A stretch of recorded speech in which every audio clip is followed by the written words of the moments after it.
ಪ್ರಯಾಗ್ರಾಜ್ಗೆ ತೆರಳಿ ಮರಳಿ ಬರುವಾಗ 7 ಜನ ಪ್ರಯಾಣಿಕರಲ್ಲಿ 6 ಜನ ರಸ್ತೆ ಅಪಘಾತದಲ್ಲಿ ಸಾವನ್ನಪ್ಪಿದ್ದಾರೆ.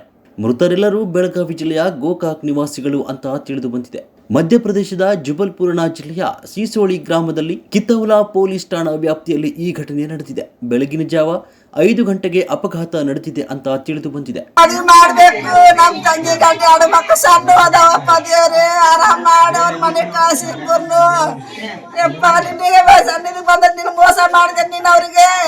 ಈಗ ನಿನ್ನೆ ನಿಮಗೆ ಎಷ್ಟು ಗಂಟೆಗೆ ಗೊತ್ತಾದ್ರು ಮತ್ತೆ ಯಾರು ನಿಮಗೆ ಬಂದು ಹೇಳ್ರಿ ಇದನ್ನ? ನಮ್ಗೆ 6 ಗಂಟೆಗೆ ಗೊತ್ತಾಗೈತ್ರಿ. ಇಲ್ಲಿ ಬಾಜುಕ್ ನಮ್ ಚಿಗವರಿ ಸುದ್ದಿ ಗೊತ್ತಾಗಿ ಅವ್ರು ಹೇಳೋದು ಕೇಳ್ಕೊಂಡು ನಾವು ಹೋಗಿದ್ವಿ. ನಮ್ಗೆ ಏನು ಸುದ್ದಿನ ಗೊತ್ತಿಲ್ರಿ ಮನ್ಯಾಗ. ಅಂದ್ರೆ ಯಾವ ತಾರೀಕು ಎಂದು ಹೋಗಿದ್ರಿ ಅವ್ರು? ಅವ್ರು ಮೊನ್ನೆ ಮಂಗಾರ ದಿವಸ ಹೋಗ್ಯಾರ ತಾರೀಕ್ರಿ. ಯಾರ್ಯಾರ್ರಿ? ಒಂದ್ 7-8 ಜನ ಕೂಡ ಹೋಗ್ಯಾರ್ರಿ ಅವ್ರು. ನಿಮ್ಮ ಯಾರು ತಮ್ಮ ಅಂತ ಹೇಳಿದ್ರಲ್ಲ ಯಾರು? ನಮ್ಮ ತಮ್ಮರಿ ಕಾಸು, ನಮ್ಮ ತಮ್ಮನ ಸಣ್ಣವ 5ನೇದವ್ರಿ. ಮತ್ತೆ ಅಂದ್ರೆ ಮಾವ ಹಳೆ ಇಬ್ರು ಕೂಡ ಮಾವಾಳೆ ಇಬ್ರು ಕೂಡ ಹೋಗ್ಯಾರ್ರಿ.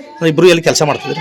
ಅವ್ರು ನಮ್ಮ ತಮ್ಮ ಶಿವಮೊಗ್ಗ ಡಿಪೋದಾಗ ಕೆಲಸ ಮಾಡ್ತಾನ್ರಿ. ನಮ್ಮ ತಂಗಿ ಗಂಡ ಬೆಳಗಾವಿ ಡಿಪೋದಾಗ ಅದಾರ ಅವ್ರು. ಏನ್ ಹೇಳೋಗಿದ್ರು ನಿಮ್ಗೆ ಅವ್ರು? ಅವ್ರು ಪ್ರಯಾಗರಾಜ್ಯಕ್ಕೆ ಹಿಂಗ ಹೋಗಿ ಬರ್ತೀವಿ ಅಂತ ಕೇಟಂತ ಎಲ್ಲಾರು ಹೊಂಟಾರ, ನಾವು ಹೋಗಿ ಬರ್ತೀವಿ ಅಂತ ಹೋದ್ರಿ ಅವ್ರು. ಮತ್ತೆ ನಿನ್ನೇನು ನಿಮ್ಗೆ ನೈಟ್ ಏನು ಕಾಲ್ ಬರಾತು ಅಂತ ಹೇಳಿ ಏನು ಇಲ್ಲ ಬರಕ ನೀನು ಮುಂಜಾನೆ ಅಂದಿದ್ರಿ ಬರಾಕತ್ತೀವಿ ನಾವು ಬರ್ತೀವಿ ಅಂತ ಕೇಟಂತೆ ಅಂದ್ರಿ.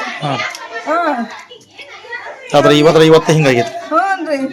KA-49 M5054 ಸಂಖ್ಯೆಯ ಕ್ರೂಸರ್ ವಾಹನದಲ್ಲಿ ಒಟ್ಟು 8 ಜನ ಪ್ರಯಾಣ ಬೆಳೆಸಿದ್ರು. KSRTC ಬೆಳಗಾವಿ ಡ್ರೈವರ್ ಆಗಿದ್ದ ಬಸವರಾಜ್ ಶಿವಪ್ಪ ದೊಡ್ಡಮನಿ, ಗುಳೇದ್ಗುಡ್ಡದ ಇವರ ಅಳಿಯ ಈರಣ್ಣ ಶೇಬನಕಟ್ಟಿ, ವಿರೂಪಾಕ್ಷಿ ಚೆನ್ನಪ್ಪ, ಗೊಮ್ಮತಿ ಬಾಲಚಂದ್ರ, ನಾರಾಯಣ್ ಗೌಡರ್, ಬಸವರಾಜ್ ನಿರುಪಾದೆಪ್ಪ, ಕೂರಟ್ಟಿ ಸುನಿಲ್ ಶೇಡ್ಚಾಳೆ, ಚಾಲಕ ಮುಸ್ತಾಕ್ ಎನ್ನಲಾಗಿದ್ದು ಅವರ ಪೈಕಿ 6 ಜನ ಸಾವನ್ನಪ್ಪಿದ್ದಾರೆ. ತೀವ್ರವಾಗಿ ಗಾಯಗೊಂಡ ಇಬ್ಬರನ್ನು ಸ್ಥಳೀಯ ಆಸ್ಪತ್ರೆಗೆ ದಾಖಲು ಮಾಡಲಾಗಿದೆ. ಚಾಲಕನ ನಿಯಂತ್ರಣ ತಪ್ಪಿ ಡಿವೈಡರ್ಗೆ ಡಿಕ್ಕಿ ಆದ ಪರಿಣಾಮ ವಾಹನ ಪಲ್ಟಿಯಾಗಿ ಅವಘಡ ಸಂಭವಿಸಿದೆ. ನಿಮ್ಗೆ ಸುದ್ದಿ ಆಗ್ಬಿಟ್ಟಿತ್ತು? ನಮಗೆ ಬೆಳಗ್ಗೆ ಪೊಲೀಸ್ ಸ್ಟೇಷನ್ದಿಂದ ಫೋನ್ ಬಂದಿತ್ತು. ತಮ್ಮ ಹೋದ ಆದರೆ ಏನು ಬರೀ ಸೀರಿಯಸ್ ಐತಿ, ಆಕ್ಸಿಡೆಂಟ್ ಆಗೈತೆ ಅಂತ ಇಷ್ಟ ಹೇಳಿದ್ರು. ಈಗ ಭಾಳ ಇಂಜೋರ್ ಆಗಿದ್ದಾರೆ, ಏನು ಹೇಳೋದು ಪರಿಸ್ಥಿತಿ ಇಲ್ಲ ಅಂತ ಸುದ್ದಿ ಬಂತು. ಈಗ ಎಕ್ಸ್ಪೈರ್ಡ್ ಆಗ್ಯಾರಂತ ಈಗ ಇದು ಮಾಡತ್ತಾರೆ. 7 ಮಂದಿ ಹೋಗಿದ್ದಾರೆ, ಅದ್ರಾಗ 6 ಮಂದಿ ಎಕ್ಸ್ಪೈರ್ಡ್ ಆಗಿದ್ದಾರೆ. ಅದ್ರಾಗ ನನ್ನ ತಮ್ಮ ಒಬ್ಬವ